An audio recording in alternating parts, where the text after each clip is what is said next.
ശ്ലോകം 6. എന്താണ് അക്രൂരൻ ചെയ്തത് നോക്കുക. പശ്യൻ അവന്തത, ഓരോ സ്ഥലങ്ങൾ കണ്ടു, ആ ഓരോ സ്ഥലത്തും ഇറങ്ങും. അവന്തത, വന്ദിച്ചു. ഈ സ്ഥലങ്ങൾ ഏതാണ്? ഭവത് വിഹൃതി സ്ഥലാനി, ഭഗവാൻ കളിച്ച് നടന്നതായ സ്ഥാനങ്ങളാണത്. ഭവത് വിഹൃതി സ്ഥലാനി, അവ പോകുന്ന വഴിക്ക് ഭഗവാൻ നടന്നതായ ആ സ്ഥാനങ്ങളിൽ ഓരോന്നിലും ആ രഥത്തിനെ നിർത്തി താൻ ഇറങ്ങും. എന്നിട്ടോ പാംസുഷ് അവേഷ്ടത, ആ മണ്ണിൽ കിടന്നൊന്ന് പിഴയും, അല്ലേ? ആ ദേഹത്ത് ആ മണ്ണ് മുഴുവൻ പറ്റി ഇരിക്കും, അതിലൊരാനന്ദം. പാംസുഷ് അവേഷ്ടത, എങ്ങനെയുള്ള മണ്ണാണ്? ഭവച്ചരണാങ്കിതേഷു, ഭഗവാന്റെ പാദങ്ങൾ പതിഞ്ഞിട്ടുള്ളതായ ആ മണ്ണാണ്. ആ പാദങ്ങൾ മറന്നിട്ടില്ല, ഇപ്പോഴും ആ പാദങ്ങളെ അവിടെ കാണാം. എന്താ കാരണം? ഭൂമിദേവി തൻ്റെ നാഥൻ്റെ പാദങ്ങൾ ഒരിക്കലും മറക്കരുത് എന്ന് പറഞ്ഞ് ആ പാദങ്ങളെ അതേപോലെ സൂക്ഷിച്ചിരിക്കുന്നു. ആ മണ്ണുള്ളതായ, ആ പാദങ്ങൾ പതിഞ്ഞതായ മണ്ണിൽ അക്രൂരൻ കിടന്ന് ഉരുണ്ടു.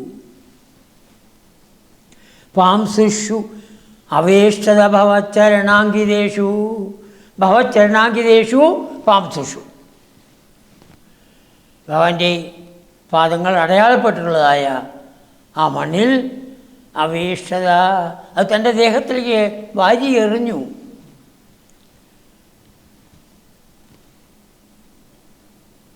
മേൽപ്പത്തൂർ പറയാണ്, കിം ബ്രൂമകേ, ഞാൻ എന്തു പറയും, ഞാൻ എന്തു പറയട്ടെ. ബഹുജനാഹി തദാപി ജാതാഹ, അനേകം ജനങ്ങൾ, അനേകം ഭക്തജനങ്ങൾ, അനേകം ഭക്തജനങ്ങൾ അന്നുമുണ്ട്. പക്ഷേ ഏവം തു ഭക്തി തരളാഹ, ഇതുപോലെ ഈ അക്രൂരനെ പോലെ ഭക്തി കൊണ്ട് തരളനായിരിക്കുന്ന, ചഞ്ചലനായിരിക്കുന്ന, മനസ്സ് ആ ഭക്തിയിൽ മുഴുകിയിരിക്കുന്ന, ആനന്ദമഗ്നനായി ഭക്തിയിലങ്ങനെ ലയിച്ചിരിക്കുന്ന ആൾക്കാർ വിരളാഹ, വളരെ ചുരുക്കമാണ്. ആചാര്യന്മാർ തമാശയ്ക്ക് പറയും, വിരലിൽ എണ്ണാവുന്ന അത്രയേ ഉള്ളൂ വിരളാഹ, അത്ര കുറച്ച്. അത്രത്തോളം വലിയ ഭക്തനായിരുന്നു അക്രൂരൻ. ആ ഭഗവാന്റെ പാദങ്ങൾ പതിഞ്ഞത് കാണുന്നുണ്ട്, അതിലുള്ളതായ അടയാളങ്ങൾ. ധ്വജം, വജ്രം, അങ്കുശം, അംഭോജം, അങ്ങനെ 8 ചിഹ്നങ്ങൾ 2 ഭാഗത്തിലുമുണ്ട്. ആ ചിഹ്നങ്ങളൊക്കെ അക്രൂരന് കാണാൻ സാധിച്ചു. ആ ചിഹ്നങ്ങളോട് കൂടിയ മണിനെയാണ് തൻ്റെ ദേഹത്തിലേക്ക് എടുത്ത് പൊതിഞ്ഞത്. അവേഷ്ടത.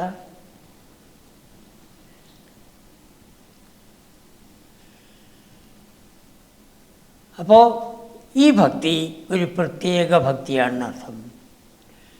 സാധാരണ നാം കാണുന്നതായ ഭക്തിയല്ല, കാട്ടിക്കൂട്ടിയ ഭക്തിയല്ല, ഹൃദയത്തിൻ്റെ അടിത്തട്ടിൽ നിന്ന് വരുന്നതായ ഭക്തിയാണ്. തൻ്റെ ഉള്ളിൽ തന്നെയുള്ളതായ ആ ഭഗവാനെ കെട്ടിപ്പിടിച്ചുകൊണ്ടുള്ളതായ ഒരു ഭക്തിയാണത്. നമുക്ക് ഓരോരുത്തർക്കും അതുപോലെ ജീവിക്കാൻ സാധിക്കണം. എപ്പോഴും ആ ആത്മാവിൽ തന്നെ, ആ ആത്മാവിനെക്കുറിച്ച് ചിന്തിച്ചുകൊണ്ട്, ആത്മാവിൻ്റെ മഹിമയെക്കുറിച്ച് വീണ്ടും വീണ്ടും പ്രകീർത്തിച്ചുകൊണ്ട്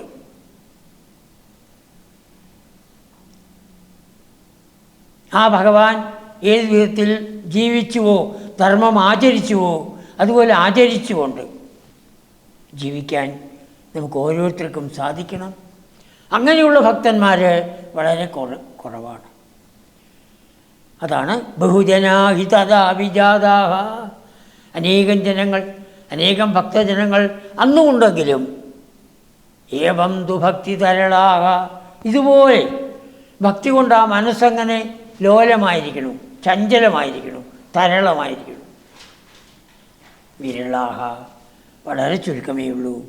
പരാത്മൻ, ആരെക്കുറിച്ചാണ് പറയുന്നത്? ശ്രേഷ്ഠനായ ആത്മാവ്, പരമാത്മാവ്. പരാത്മൻ പരമാത്മാവ്. പരമാത്മാവ് നമ്മുടെ ശരീരത്തിൽ നിറഞ്ഞിരിക്കുന്നു.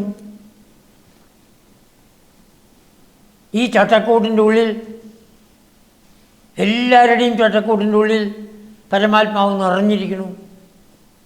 മുടിയിലും നഖത്തിലും ശരീരം മുഴുവൻ ആ പരമാത്മാവ് നിറഞ്ഞിരിക്കുന്നു. പക്ഷെ ആ പരമാത്മാവ് ഒന്നും ചെയ്യുന്നില്ല. ആ പരമാത്മാവ് നമ്മളുടെ ആ മനസ്സാകുന്ന കണ്ണാടിയിൽ പ്രതിബിംബിക്കുന്നു.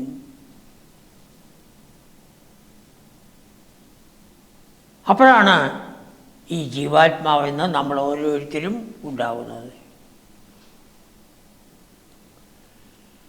ജീവിതത്തിൻ്റെ അന്ത്യത്തിൽ ആ പ്രതിബിംബം ഇല്ലാതാവണം. എന്താ കാരണം? ഈ മനസ്സ് പോകുന്നു. എപ്പോൾ ആ സൂക്ഷ്മ ശരീരം പോകുന്നുവോ പിന്നെ പ്രതിബിംബിക്കാനില്ല. അപ്പോഴാണ് നമ്മൾ മരിച്ചു എന്ന് പറയും. അപ്പോൾ നമ്മുടെ ഉള്ളിൽ എപ്പോഴും പ്രകാശിച്ചു കൊണ്ടിരിക്കുന്ന പരമാത്മാവ്, പരാത്മൻ. പക്ഷെ അതൊക്കെ ജീവാത്മാക്കളാണ്, അല്പനേരത്തേക്ക് മാത്രമുള്ളത്. ഈ നമ്മുടെ 100 കൊല്ലം നമ്മുടെ ഇരിക്കണമെന്ന് വിചാരിക്കുക. എത്രയുണ്ട്? കഴിഞ്ഞു. അത്ര തന്നെ ഇല്ല. ബ്രഹ്മാവിന് അത്ര പോലും ഇല്ല. അപ്പോൾ നിരന്തരം ആ ഭഗവാനെക്കുറിച്ച് ചിന്തിച്ച് ആ ഹൃദയം ഭഗവന്മയമാക്കി തീർക്കണം. അവിടെ ഭഗവന്മയം എന്ന് പറയാൻ കാരണം ഗുരുവായൂരപ്പനെ നോക്കി പറഞ്ഞതുകൊണ്ടാണ്. നമ്മളെ സംബന്ധിച്ച് ഭഗവന്മയമാണ്. ആ ഭഗവാൻ അവിടെ നിറഞ്ഞിരിക്കണം. വിഷയചിന്തകളെ മാറ്റൂ. വിഷയചിന്തകളെ സംബന്ധിച്ച് നമ്മൾ അറിയേണ്ടത്, നമ്മൾ എന്ത് പുണ്യമാണോ കൊണ്ടുവന്നിരിക്കുന്നത് അതിനനുസരിച്ചതായ വിഷയങ്ങൾ വന്നുകൊണ്ടിരിക്കും. അതിനുള്ള പ്രയത്നം നമ്മൾ ചെയ്യും. അതിനെക്കുറിച്ച് നമ്മൾ ചിന്തിച്ചിട്ട് കാര്യമില്ല. വരേണ്ടതേ വരുള്ളൂ. അപ്പോൾ അതിനുവേണ്ടി വലുതായിട്ട് നമ്മൾ പ്രയത്നിക്കേണ്ട. അത് പറഞ്ഞ് കൈ കെട്ടി ഇരിക്കാനും പാടില്ല. സാധാരണഗതിയിൽ പ്രയത്നിച്ചു കൊണ്ട് പോയിക്കോളൂ. പക്ഷെ നമ്മുടെ പ്രയത്നം മുഴുവൻ ഉള്ളിലിരിക്കുന്ന ആ ആത്മാവിനെ, ആ പരാത്മനെ സാക്ഷാത്കരിക്കാനായിരിക്കണം. അതാണ് നമ്മുടെ ലക്ഷ്യം. അപ്പോഴാണ് നമ്മുടെ ബുദ്ധി ശരിയായ ബുദ്ധിയാവുന്നത്. ഭഗവത്ഗീതയിൽ ഭഗവാൻ പറയുന്ന വ്യവസായാത്മിക ബുദ്ധി, നിശ്ചയം വന്ന ബുദ്ധി. എനിക്ക് ഒരേ ഒരു ലക്ഷ്യമേ ഉള്ളൂ. ഈ ശരീരം പോകുന്നതിന് മുമ്പ് എൻ്റെ ഉള്ളിലുള്ള ആ ആത്മാവ്, ഏതൊരാത്മാവിൻ്റെ ശക്തി കൊണ്ട് ഞാനിപ്പോൾ സംസാരിക്കുന്നുവോ, ഏതൊരാത്മാവിൻ്റെ ശക്തി കൊണ്ട് നമ്മളെല്ലാവരും കേൾക്കുന്നുവോ, ഏതൊരാത്മാവിൻ്റെ ശക്തി കൊണ്ട് നമ്മളെല്ലാ കർമ്മങ്ങളും ചെയ്യുന്നുവോ, ഏതൊരാത്മാവും നമ്മളെ വെടിഞ്ഞാൽ ഈ വിരലനക്കുന്നില്ലയോ, ആ ആത്മാവിൽ. അതാണ് നമ്മൾ ഓരോരുത്തരും. ആ പരമാത്മാവാണ് നമ്മൾ ഓരോരുത്തരും. പക്ഷെ നമ്മളിപ്പോൾ ജീവാത്മാവായിട്ടിരിക്കുന്നു. പാടില്ല. ഏത് കാലം വരെ ഞാൻ ഈ ശരീരമാണെന്ന് വിചാരിക്കുന്നുവോ നമ്മൾ ജീവാത്മാവായി. ഞാൻ പരമാത്മാവ് തന്നെ, പരമാത്മാവ് തന്നെ എന്ന് മനസ്സിലാക്കി ആ മനസ്സിനെ ഭഗവന്മയമാക്കണം. ഭഗവന്മയം, അതായത് ഏത് സമയത്തും ഭഗവത് ചിന്ത മാത്രം, ഭഗവത് ചിന്ത മാത്രം. ഏത് കർമ്മം ചെയ്യുമ്പോഴും ഭഗവത് ചിന്തയോടുകൂടി ചെയ്യും. അതാണ് ഗീതയുടെ തുടക്കത്തിൽ തന്നെ പറയുന്നത്, യോഗസ്ഥ കുരു കർമാണി. നിങ്ങൾ എന്തെല്ലാം കർമ്മങ്ങൾ ചെയ്യുന്നുവോ യോഗത്തിൽ സ്ഥിതി ചെയ്തുകൊണ്ട്, യോഗം ഭഗവാനുമായുള്ള ചേർച്ച, ഭഗവത് ചിന്തയോടുകൂടി കർമ്മം ചെയ്യും. അപ്പോൾ കുളിക്കുന്ന സമയത്ത്, അടുക്കളയിൽ പണിയെടുക്കുന്ന സമയത്ത്, എവിടേക്കെങ്കിലും നടന്നു പോകുന്ന സമയത്ത്, ഏത് സമയത്തും ആ ചിന്ത ഉണ്ടാവട്ടെ. വളരെ ഏകാഗ്രത വേണ്ട ചില കർമ്മങ്ങൾ വരും, അപ്പോൾ ചിലപ്പോൾ വിട്ടുപോകും, സാരമില്ല. സദാ ആ ഭഗവത് ചിന്ത നിലനിർത്തണം. അങ്ങനെയുള്ള ഭക്തി, ഭക്തി തരളാഹ,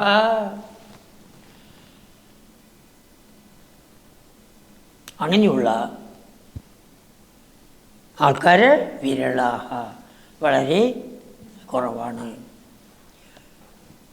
ഭഗവാൻ ഗീതയിലത് പറഞ്ഞിട്ടുണ്ട്.